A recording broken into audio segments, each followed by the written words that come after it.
In England, Birmingham, England got bombed pretty badly and all. Not as bad as Coventry, not as bad as London, but when I was as a child, I was born in 1948, 3 years after the war, but we were still on a war footing to some degree, you know. And I used to play on bomb sites, thinking that's where you go and play. I didn't realise it was a building that had been hit by a bomb. This is a Nazi dagger, SS dagger. It always fascinated me. I don't understand the why I'm so fascinated with that Nazi era. I mean, I've got books for days on it. I've got memorabilia on it. You would think by now that mankind would go, you know, this war stuff ain't such a good thing after all. You know, nobody wins. I mean, I just. But back then when I was a kid, it was like just fascinated me, and it always has. I used to think like a young guy going, wouldn't it be great if Paul McCartney was to marry my sister? And la la la la. You know, all kids. People kind of do that with me sometimes, and I don't know how to handle it. You know, I never thought in my life I would meet a Beatle, let alone Paul McCartney. They were the reason for me wanting to be in music. So people will buy me, you know, this is great signed by Lennon. You have a favorite Beatles song? Or? Everything. McCartney, everything. Lennon, everything. Harrison, everything. Wow. Ringo. You noticed there were a couple of bats. These are... What they are, people give them me all the time. People send them to me. I've got bats on the light. To be honest with you, I can't remember where this one came from, but I get Beatles and bats. This cross was made by my father when he was alive.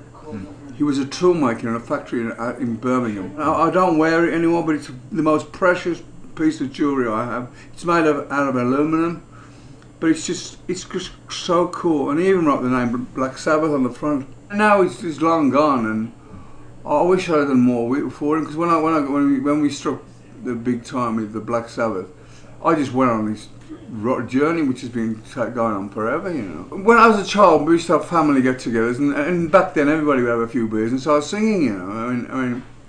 I mean, one thing I was amazed that he got a money loan to get me a PA, and the PA system was only like back then $500 with a microphone, you know. So this jacket here, tell us about this jacket. Well, this jacket, I believe it was an American fighter jacket from the war, and I won't let it go.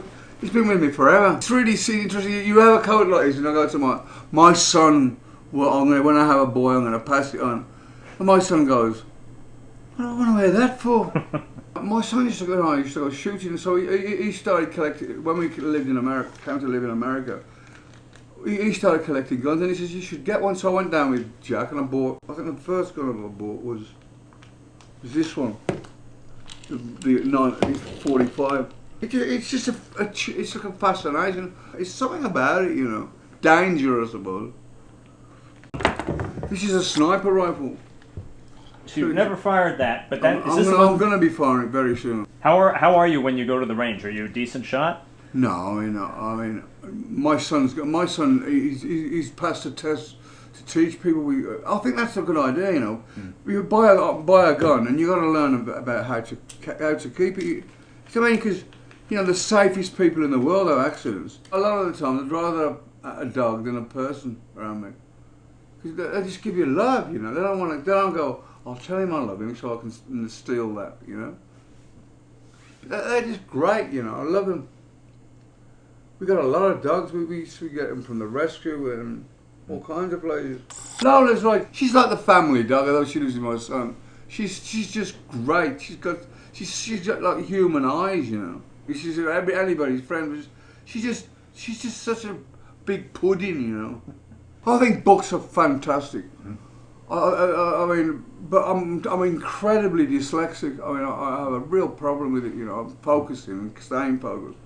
I mean, I've only read about 2 books in this library, but you know, I have never seen the Lord of the Rings movies. Ah, okay. I'd rather when I read the book, when I'm reading the books, it takes me in my imagination what it would be. When Tolkien is a great writer, and when you read his books, you can visualise what he describes the situation very, very interestingly in the book.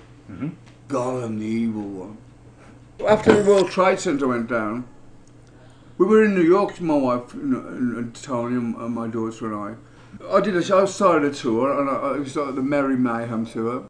I'd gone to see all the police and the fire people and that, and I said, if you we're doing a show, you don't have to pay for anything. And so they came out, but I bought them on the stage, and they'd cut this up a piece of the metal from the World Trade Centre, and they gave it me on stage, and it was like electrifying. It was like, it was still warm, you know.